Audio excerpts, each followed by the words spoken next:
you just really have to love yourself from within. And if you don't love yourself from within, you can't move forward, because you will constantly comparing yourself to other people. And you really have to, the only person you compare it to is the person you look at yourself in the mirror. And that's really from your inner heart. So.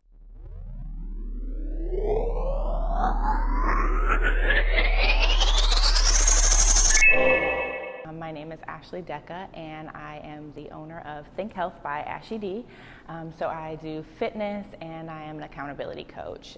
So with fitness, I do boot camps, I do strong by Zumba, regular Zumba, I do aquasize, pretty much anything you can think of. So, but my main goal is to help others in their fitness goals and their fitness journeys. When I grew up, I had a pretty good household, so I don't want to say I lived in something that was so terrible, but at a young age, my parents divorced. So I was the youngest child. I have an older sister and an older brother, so I was kind of the youngest, so I was always kind of in the house while everybody was, my sister was graduating, my brother was even older than that, so I'm kind of like the oops happened child, I guess. So I was just the youngest and dealing with a lot of those issues. And my dad, he has mental issues. So he's manic, and he also has bipolar. So when I was growing up, he was working through a lot of that. So there was a lot of times where it was, when you're at an age of like 13, 14, 15, you're still developing your emotions and what's going on. And I think having to deal with, one time my father writing me a death notice that he was going to kill himself because he was trying to figure out where his emotions were coming from. And he was diagnosed with those things during that time. And that led to kind of my parents and their divorce. So I was the only one in the house. And basically with that, it was kind of a lot of pressure of me to grow up and fend for yourself, because my dad ended up going to jail, and he was there for a year and a half. And my mom was kind of like doing her own thing. Like, it was just me left in this house, and I was trying to graduate and trying to just be the best person I could be and grow up really quick.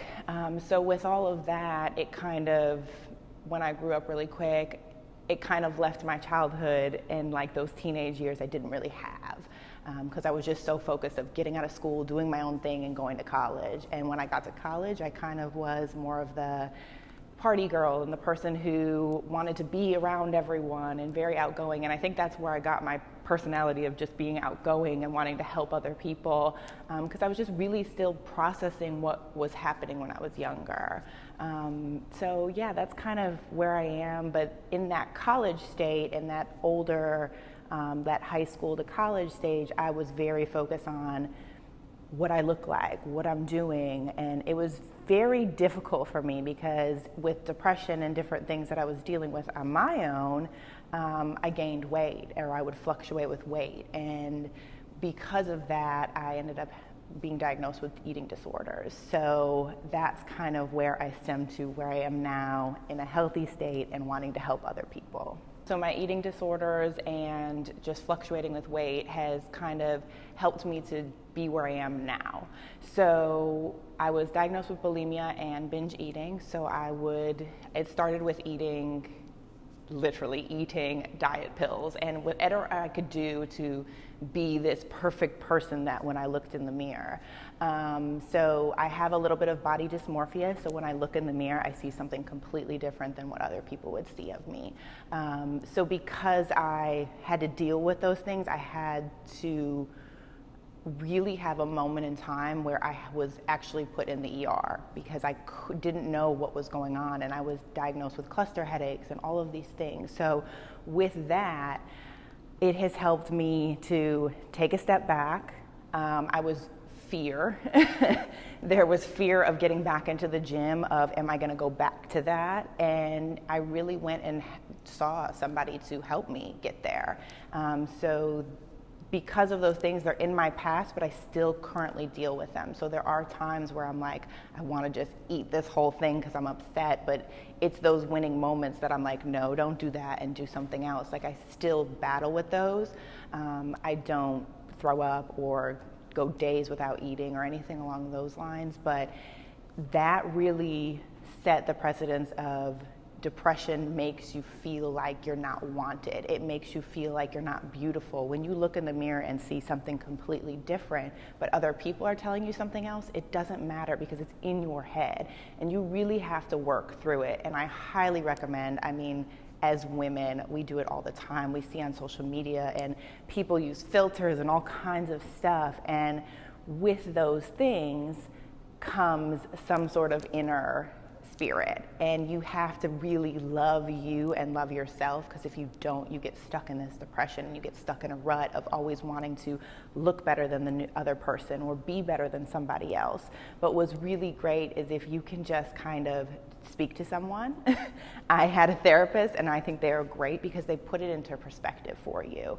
And sometimes even now when I'm just feeling a certain type of way, I'm human.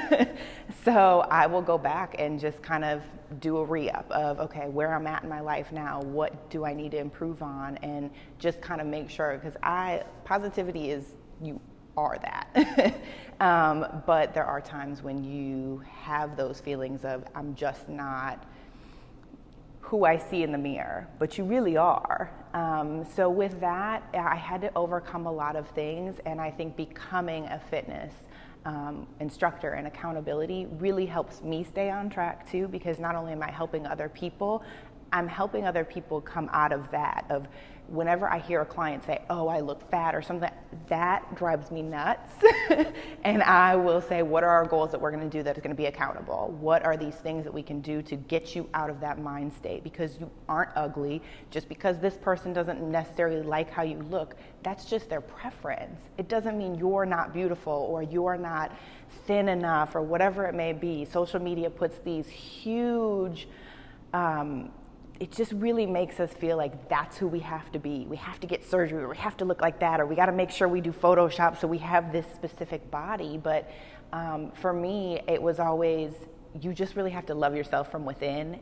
And if you don't love yourself from within, you can't move forward, because you will constantly comparing yourself to other people. And you really have to, the only person you compare it to is the person you look at yourself in the mirror. And that's really from your inner heart. So yes, so I literally had to, when I got put in the ER, that was my awakening moment. Like, what are you doing? You need to stop this. You can't go days and weeks without eating. You can't be throwing up. You can't be taking detox teas and all of these things, because that's not, your body on the inside is hurting itself from that. I may feel how I feel on the outside and feel like I'm looking great, but it doesn't. And then that turnaround, when I had to cut everything off that I was doing to make me skinny, it then turned into, then I got really depressed and I gained a ton of weight because of that, because I was so scared to walk in an aisle that I may see diet pills. I was so scared to get back into the gym that I would be wanting to go 3-4 times a day. So it literally just put me in this depression of, don't leave the house, don't do anything, don't be sociable, because you just don't feel good anymore. And as I was gaining weight, I wasn't feeling good. So I didn't want to be seen by people who used to see me a certain way. And it really had to be that, you know what? I need to do this. I can put the fear aside and go back out there. I remember the first time I went back into the grocery store and just walked down the aisle that had the diet stuff. And it was just to just be in that moment and realize, I am beyond this. I don't even want to do this. Like, it was a big fear of mine. And I just remember that moment, and I remember crying, and I was like, okay, I got this. We're going to move forward. We're going to do this the healthy way, and we're just going to stay focused. And because of that, I lost the weight on my own. I did what I needed to do. I still didn't starve myself. I ate what I wanted to eat. It's just a really big turnaround of when you figure out, this is my moment, let's go with it. Realistic goals are so important, because I work in a fitness world, and fitness world, just like many other industries, tries to sell a dream that if you buy this product, or if you get this or this cream or this tea or this waist trainer, all these things are going to make you look a certain way. It is a lie, and people sell things off of emotion, because losing weight and self-love is emotional. So you're literally taking people who are emotionally attached to something and telling them they can do something in 30 days. That's not realistic. Our bodies are chemicals. You're different, I'm different, she may be different, everybody's different. And so realistic goals is setting something that every week you can lose 1 to 2 pounds.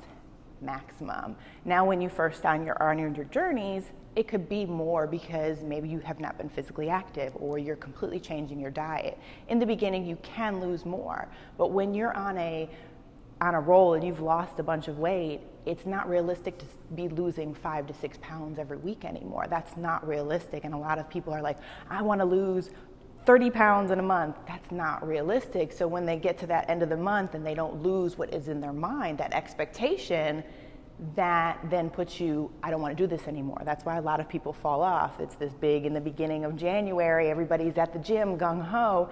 And by February, people fall off because they don't see the results that they want. So setting those realistic goals helps you do those mini things. So a small goal to reach your large goal and how long you can do that.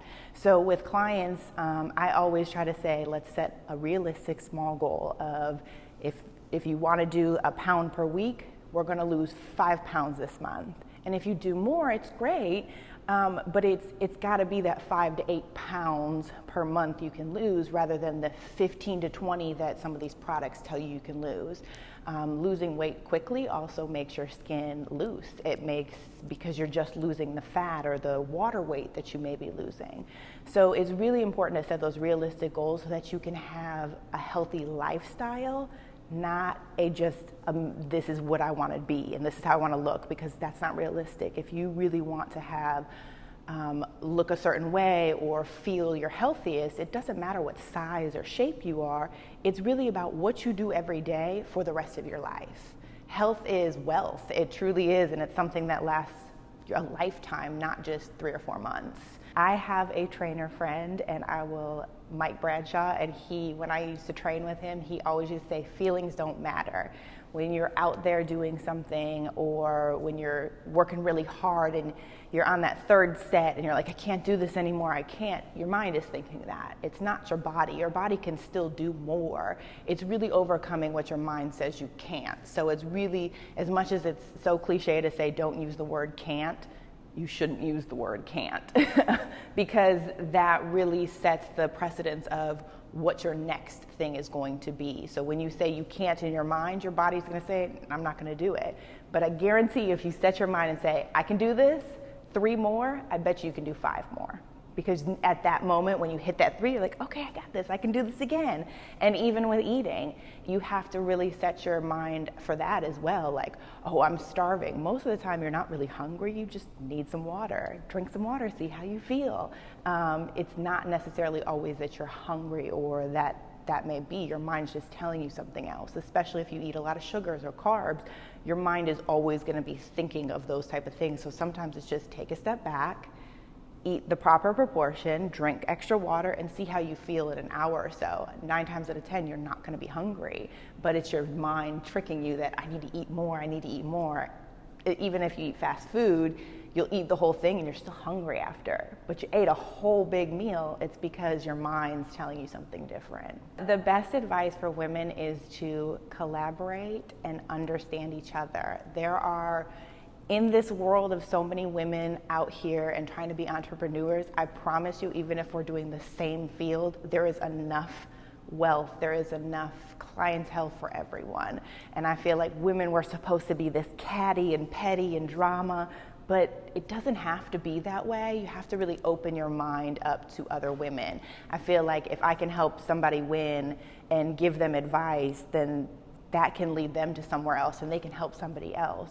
So much of our mentality is make money, do this, and do it on your own, and I'm this self-made, and it's great to be that, but you had to have somebody help you, so why shouldn't you be able to help somebody else? And I think that's really important, no one says you have to sit down with somebody and for an hour give them all your secrets and your everything that you've done to get where you are, but if somebody's stuck on something and you're like, can give them a suggestion, then you should do that. I am Ashely Deka, and I am young and great.